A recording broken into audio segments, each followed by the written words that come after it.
You're watching your spouse being taken away by the most powerful ruler on the planet. You're paralyzed. You can't utter a word. Surrounding you, 50 other members of the Senate sit motionless, their drinking vessels shaking in their grasp. Some hope she'll come back safely. You're hoping she won't reveal anything that will get you both executed. 20 minutes feel like 20 lifetimes. When he eventually escorts her back, he doesn't simply place her beside you. He takes a seat. He fills his own cup with wine. And then, in front of every person you know, he starts to explain, in explicit, precise detail, exactly what occurred in that chamber.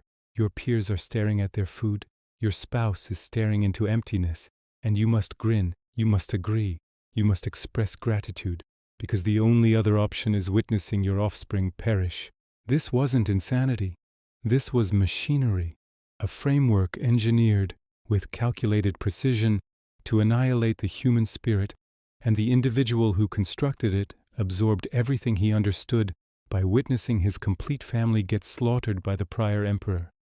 His name was Caligula, and what he inflicted upon Rome is so troubling, so deliberately malicious, that 2 millennia later we're still attempting to comprehend how one person could design this degree of mental warfare. If you accept that the verified records of history's most frightening individuals must be preserved, consider liking this content and subscribing. Your engagement helps uncover more testimonies from the bleakest parts of the human chronicle. Now back to the individual who transformed brutality into a refined practice. Stay with me, because what you're about to discover gets darker, significantly darker. And the most frightening aspect isn't what he accomplished. It's that the framework he engineered survived him. Before I reveal to you the 5 stages of Caligula's terror apparatus, you need to grasp something vital. He wasn't created wicked, he was constructed, and the procedure began when he was 7 years old. Picture this, the year is 14 in the Common Era. A small child, perhaps 6 or 7, is racing through a Roman military encampment. He's dressed in a miniature soldier's outfit, complete with small armor and tiny crimson footwear. The troops, combat-hardened warriors who've subjugated half the known world, are chuckling, lifting him up, throwing him skyward. They name him Caligula, Little Boots. He's the offspring of Germanicus, Rome's most accomplished general since Julius Caesar himself. The soldiers revere his father, and they cherish this youngster. He's their emblem, their fortune charm. Wherever Germanicus travels, small Caligula trails behind, and the warriors genuinely think this child delivers them triumph. This youth is maturing, thinking he's untouchable, adored, safeguarded by the mightiest army on earth. He has zero awareness of what's approaching. 1 year afterward, his father perishes. The official account, unexpected sickness. The murmured account, toxin, commanded by someone near to the emperor, perhaps the emperor himself. Caligula is 8 years old when the apparatus begins demolishing his family.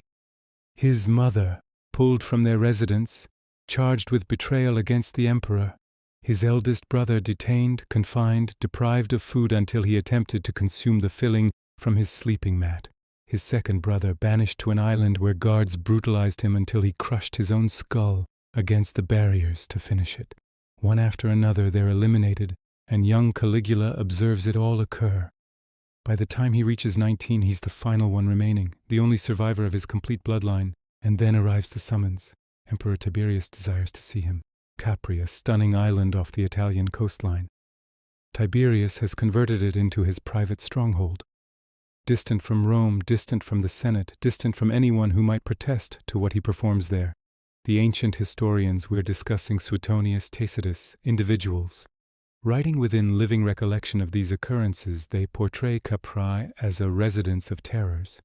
Tiberius has grown paranoid, corrupt, encircling himself with fortune-tellers and sycophants, creating new cruelties because he's uninterested. And into this setting walks teenage Caligula. He understands Tiberius murdered his family. Everyone understands it, but he cannot reveal it, cannot even suggest it. One incorrect expression, one instant of sorrow, one spark of fury, and he's deceased.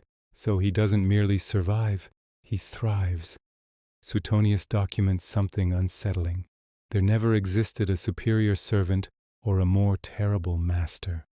Caligula masters burying everything human within him, He observes, he examines, he becomes precisely what Tiberius desires: compliant, amusing, innocuous. For 6 years he performs this character flawlessly, and then in 37 of the Common Era, Tiberius perishes.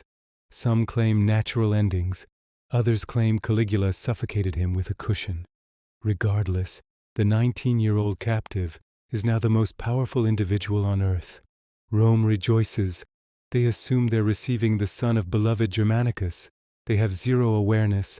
They've just crowned a person who spent 6 years mastering how to shatter human beings from the greatest monster in Roman history.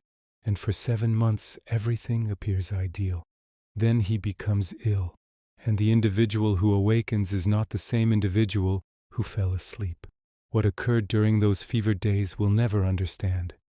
But when Caligula recovered, something within him had fractured, and Rome was about to discover what he'd been concealing. What I'm about to portray isn't random violence. It's not the actions of a lunatic.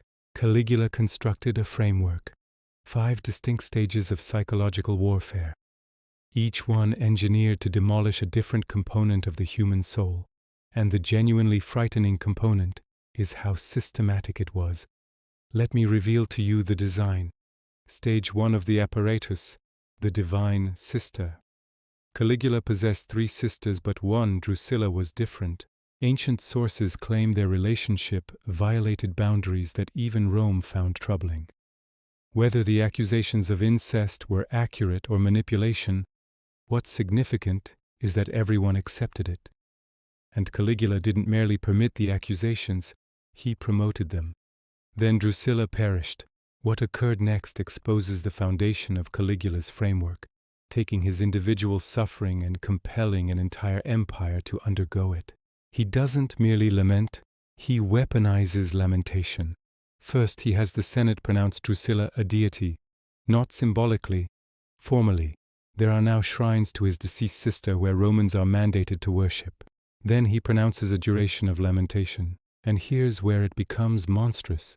It is now a capital offense to express joy. It is now a capital offense to cleanse oneself. It is now a capital offense to share dinner with your family. Read that again. For weeks, perhaps months, if you're discovered grinning, you can be executed. Imagine existing like that. Your offspring tells a jest at morning meal. Do you express amusement? Do you reprimand them for being a child? Every instant of happiness becomes a potential death warrant. He's making Rome experience his suffering, whether they desire to or not. He's discovering he can mandate emotion, outlaw happiness, make his internal world everyone's reality. And once he comprehends, he can dictate how individuals feel. He begins experimenting with what else he can extract from them. Stage 2 of the apparatus, the imperial house of prostitution. This next component is so troubling that historians still dispute whether it actually occurred or was subsequent manipulation. But here's what the ancient sources assert. Caligula establishes a house of prostitution inside the imperial palace, not for himself, for the populace, as a commercial enterprise. And it's not operated by common prostitutes. It's operated by the sons and daughters of Rome's aristocratic families, the nobility, the senators, the individuals who govern provinces and direct legions. He has announcers go into the roads to publicize the costs. Different rates for wedded women versus unwedded. Special rates for virgins from senatorial families. And here's the detail that makes it so specifically brutal. He allegedly maintained records, precise documentation, identities, dates, transactions, the administrative accounting of human debasement. Consider what this accomplishes mentally. If you're a Roman aristocrat, your complete identity is constructed on family dignity. Your lineage extends back centuries. Your identity signifies something. And now your daughter is being promoted in the roads like cattle. And there's a record with her identity in it. And you can accomplish absolutely nothing about it, because the alternative is execution. He's not merely taking their bodies, he's taking the one thing Roman nobility valued more than existence itself: their standing, their inheritance, their identity. But he's still not finished, because he comprehends something. Public degradation is potent, but there's something even more devastating. private degradation with public observers. Stage 3 of the apparatus, the feast of violation. Picture this scene. Again, because now you comprehend the context. You're at an imperial feast. You're seated with your spouse. Surrounding you are 50, perhaps 100 other senators with their spouses. Everyone's consuming wine that tastes like terror. Caligula rises. Everyone goes quiet. He walks slowly between the tables, examining the women. His eyes are detached, assessing. He's selecting. He halts at your table. He examines your spouse. He inspects her the way you'd inspect a horse you're considering purchasing, examining her teeth, her hair, the configuration of her body. He doesn't request permission, doesn't even recognize you exist. He just takes her hand and guides her away. You sit there. The person next to you is gazing into his wine. Everyone is acting like this isn't occurring, because everyone understands. If you rise, if you protest, if you reveal any emotion whatsoever, you won't depart this chamber alive, and neither will she, and neither will your offspring. So you sit, you consume, you wait, 20 minutes, 30. The dialogue around you is artificial, fragile. Someone makes a jest, and it expires in the atmosphere. Finally, he escorts her back.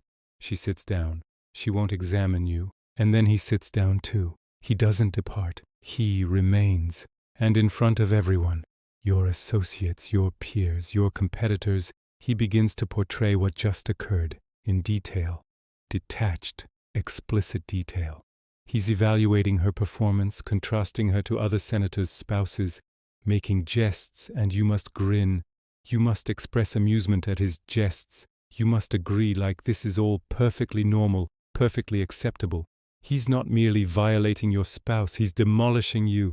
Everything that makes you a man in Roman society. Your capacity to safeguard your family, your authority, your dignity.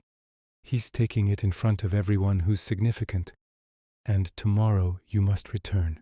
You must grin at these same individuals. You must act like it never occurred while everyone understands precisely what occurred. This is the brilliance of the apparatus. He's not merely demolishing individuals. He's demolishing the social structure itself, making everyone complicit, making everyone a witness to everyone else's debasement. But we're only at stage 3, and what arrives next is so much darker that modern psychologists have examined it as a case examination in systematic psychological torture, because Caligula comprehends there's one connection even stronger than marriage, the connection between parent and offspring. This is stage 4 of the apparatus, the lamenting father. This next component is almost unbearable to witness. If you need to take a pause, I comprehend. Caligula begins executing individuals not for betrayal, not for offenses, just because he's uninterested or irritated, or because he desires to see what occurs, and he develops a new procedure. If he's executing someone's son, the father must observe, not from a distance, up close, front position. But here's what elevates it from simple brutality to systematic torture. The historian Suetonius documents a specific occurrence that exposes the genuine terror. A father observes his son executed. Caligula then immediately has this person brought to the imperial palace for dinner. That night the body is still warm. The father is seated at Caligula's table, and Caligula observes him. Just observes, examining his face like he's performing an experiment. He's verifying to see if the father will weep, if he'll reveal sorrow, any indication of suffering. Because if he does, if he reveals any emotion whatsoever, Caligula will understand he hasn't shattered him completely, that there's still something human remaining to demolish. So the father sits there, consuming food he can't taste, making dialogue he can't hear while his son's body cools in some passage. And the person who commanded it killed is analyzing his facial reactions for amusement. He's not merely taking your offspring, he's taking your right to lament. He's transforming the deepest human connection, parent and offspring, into a source of terror instead of comfort. Because now, if you love someone, that love becomes a weapon against you. The more you care, the more vulnerable you are, the more he can injure you. He's making love itself hazardous. And here's what nobody anticipated. The apparatus had a critical weakness, because while Caligula was occupied demolishing senators and aristocrats, individuals who were trained to accept degradation, who comprehended politics, who could rationalize their suffering as the cost of survival, he made one vital error. He aimed his casual everyday brutality at the incorrect type of individual, a soldier. Final stage of the apparatus, the incorrect man. His name was Cassius Chaerea, senior officer in the Praetorian Guard, the emperor's personal bodyguards. These are the elite, the warriors who stand inches from Caligula, every single day armed, trained, lethal. Chaerea possessed one physical characteristic that Caligula found endlessly, genuinely amusing. A high-pitched voice, and Caligula, true to form, couldn't let it go. Every day, new jests, new ridicule. And here's the specific detail that reveals how casual his brutality had become. When it was Chaerea's turn to request for the daily password, a military procedure, something performed in front of all the other guards, Caligula would assign him passwords, like Venus or Priapus, deliberately effeminate or sexual words that would make the other soldiers smirk. Day after day, week after week. For Caligula it was disposable humor, barely worth recalling. For Chaerea, every jest was a drop of poison. See, Caligula had made a calculation error. Senators could be degraded because they desired to exist. They possessed offspring, estates, inheritances worth safeguarding. They could rationalize survival. But Chaerea was a soldier, a person trained for violence, a person who stood next to the emperor every single day with a blade on his hip. And Caligula had just taught him that existence under this emperor wasn't worth existing. Because Caligula had become so confident in his framework, so certain that terror would always triumph, that he forgot the most fundamental rule of predators: never corner something that can kill you. What occurred next took less than 60 seconds, but it would alter the course of Roman history, and the aftermath exposes something even more troubling than anything Caligula accomplished while he was alive. On January 24th, 41 of the Common Era, Caligula is attending the theater. He's in a positive mood. He's been organizing games, performances. In a few hours, there's going to be a play. Around midday, he decides to depart through a narrow underground corridor, a passageway that connects the theater to the palace. It's dimly illuminated, claustrophobic, with rough stone barriers on both sides. The conspirators are waiting. Chaerea steps forward as Caligula approaches. This is normal. Guards always verify with the emperor. He requests for the day's password. And Caligula, completely unaware, totally secure in his invincibility, gives one final sneering, mocking reply. It's the final thing he ever says.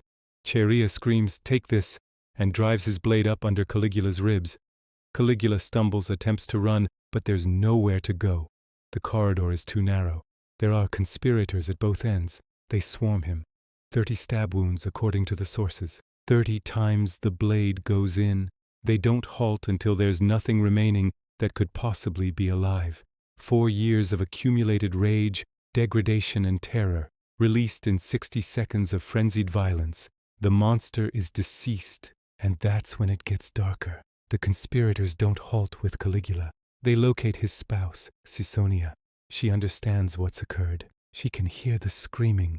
She's begging, pleading, attempting to reason with armed warriors who've just killed an emperor. They stab her to death. Then they locate the nursery.